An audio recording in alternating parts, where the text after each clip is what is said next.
Welcome everybody to the Mountaineers Now Postgame Show, the now final one of the basketball season as West Virginia drops to Maryland 67-65 in the first round of the NCAA Tournament, the South Region in Birmingham. Before we dive into it, you know the drill. Let's take a look at some of the numbers. West Virginia shot 22 of 56 in this one, 8 of 19 from three.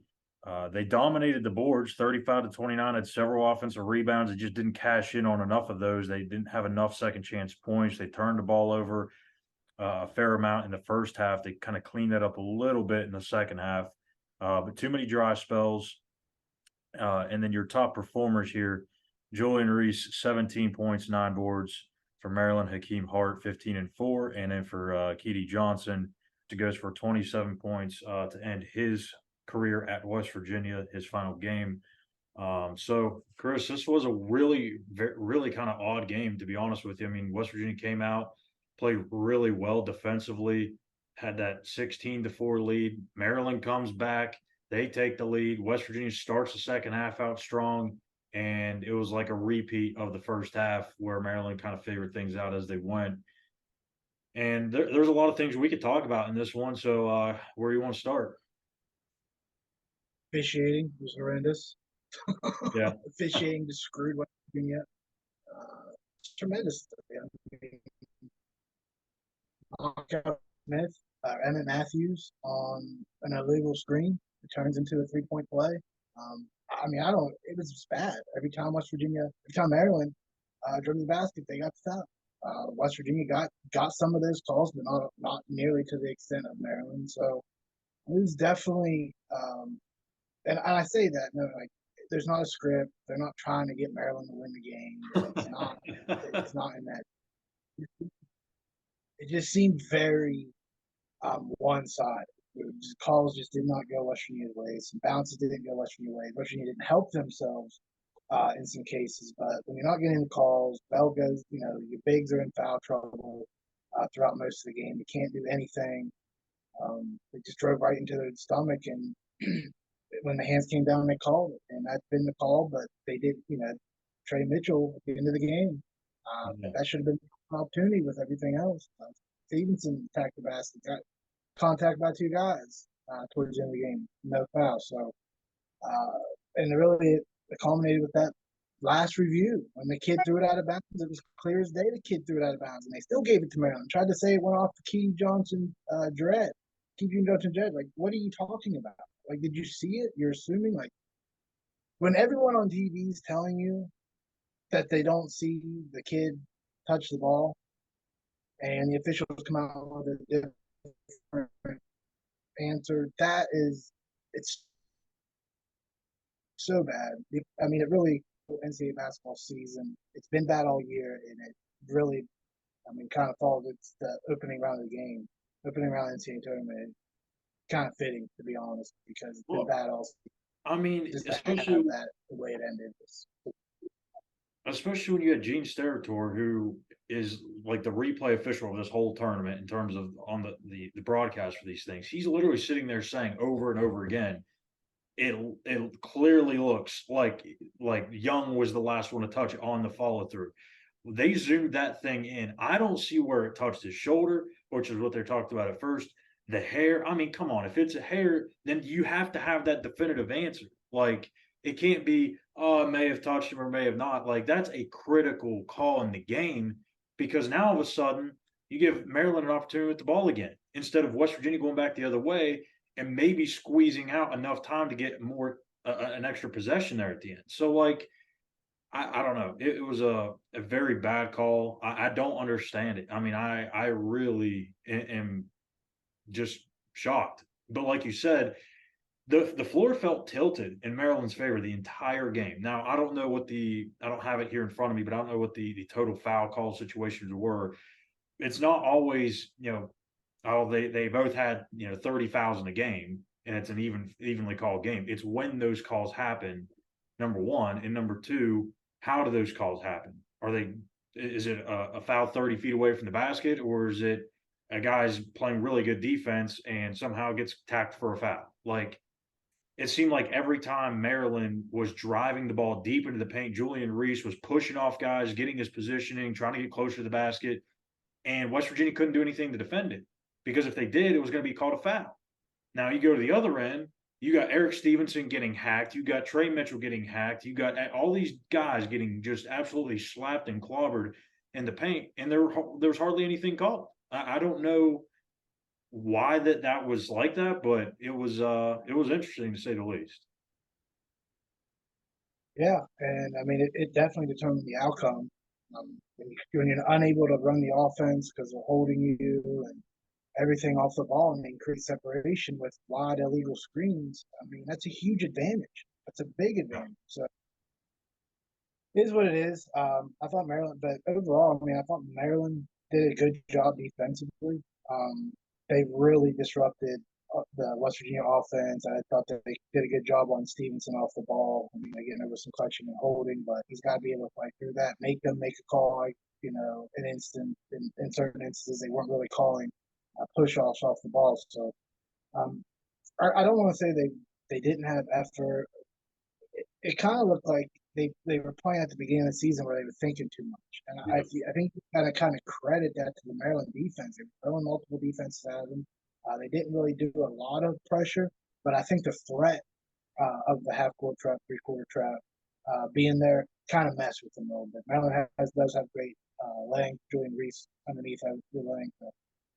Forget the kid's name, 6'8" guard. Is it Hart? Akeem Hart? I think that's Yeah. the one. Keyboard. 6'8".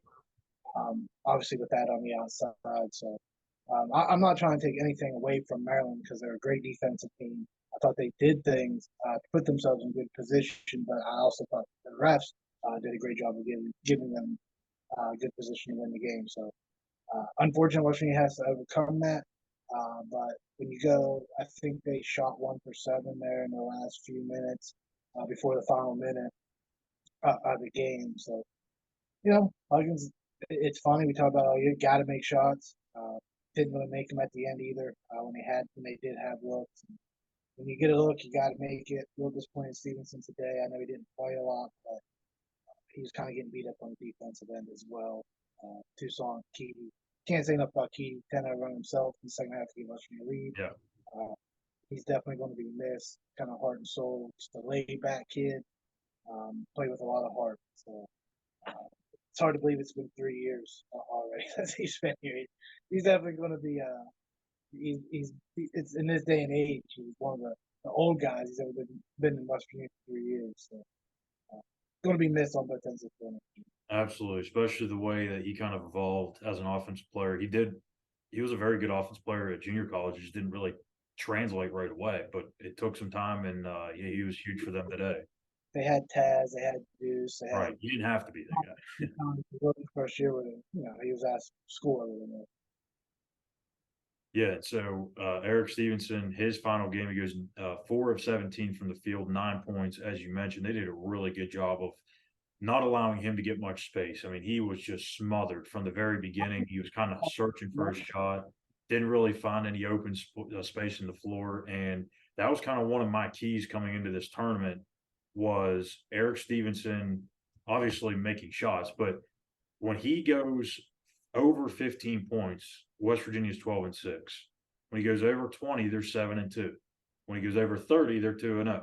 So obviously, the more he scores, the better chance it gives West Virginia to win. When he's held to single digits heading into this game, they were 4-5. He was held to single digits today, 4-6. So and then the other key I had, one of them was get seven or more threes. That's been a key factor in their wins. They did that. They got 8.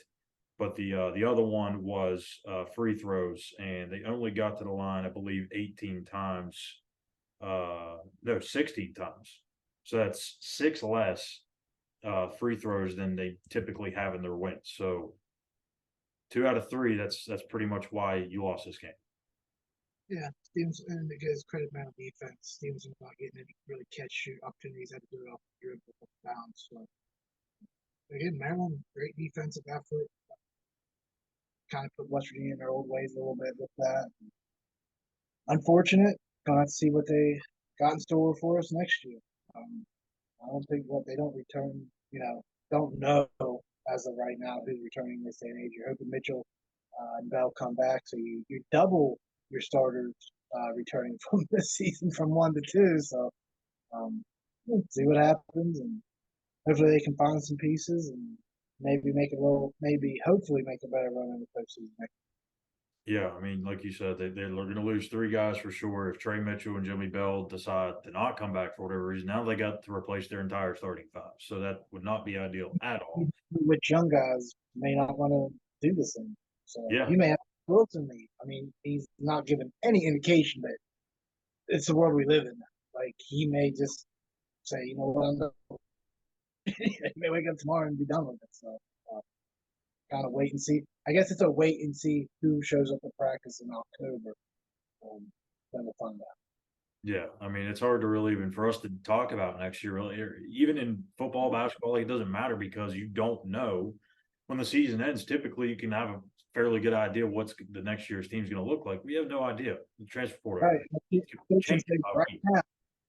Kids can say right now that he's returning 100% tomorrow next season, but he can get a phone call tomorrow morning that's going to up his pay, and he ain't going to be next season. It's not so things change rapidly.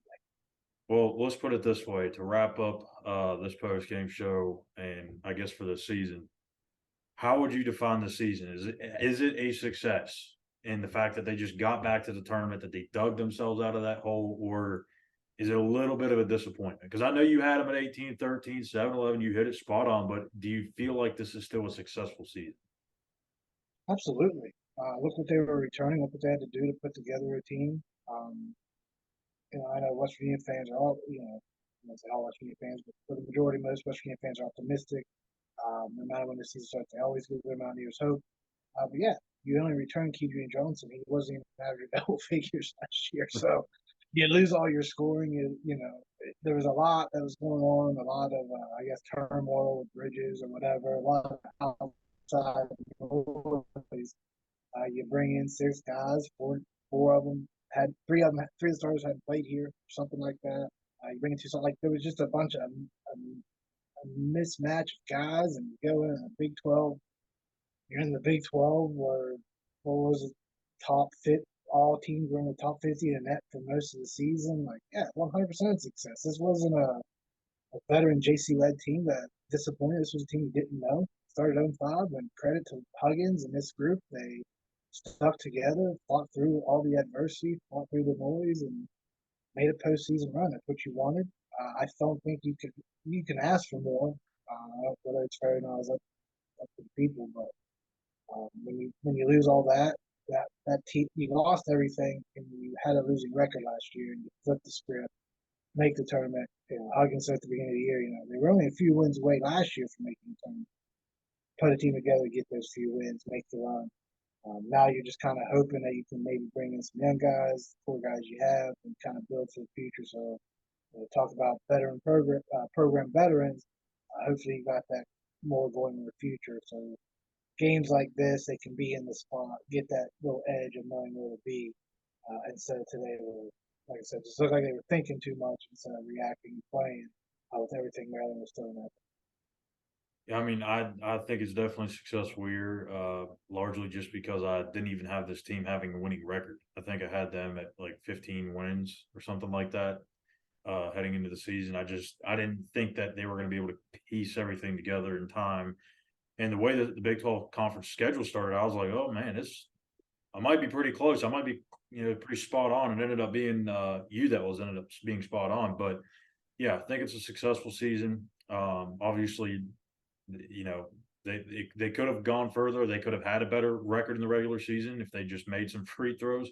Probably would have helped their seeding out in the tournament. Probably would have had to face Maryland in the first round, but that's what you get when you get an inconsistent team that's kind of up and down. You don't really know what you're going to get. It's a mix of guys, like Huggins has said, all year long. So, yeah, West Virginia 67-65 losers in the first round of Maryland, ending their season with a 19-15 record. So that'll do it for the Mountaineers Now post-game show for this season. We will have between the ears baseball updates once a week. So be sure to catch us on there. West Virginia's playing extremely well right now. They just beat Appalachian State again, I think 142-0. So beat the break. yeah. Tough this weekend though. Tough series. Well, a little Mountaineer on Mountaineer crime, but that's okay. It's West Virginia baseball is going to be a fun thing to watch. So make sure follow along with us on there. We got spring football coming up that we're going to have updates from with head coach Neil Brown. I know football has been a little bit down the last couple of years, but we're going to try and gear up for another run at it here in 2023. So got a lot of stuff up there, and also if you're still interested in basketball stuff, we'll be posting some more articles on the site. We've already got 2 up, projected starting 5 for next year, which is absolutely just throwing blinds at or darts blindfolded right now, and because of the transfer portal situation. But we did it anyway, and who could be back next year. That's also up on the site. So go ahead and check it out. For Christopher Hall, I'm Schuyler Callihan. Thank you guys for being with us all season long. We truly appreciate it. Hit that subscribe button on YouTube, Mountaineers Now, and give us a follow on Mountaineers Now as well. So stay tuned, and we'll see you guys later. Take care.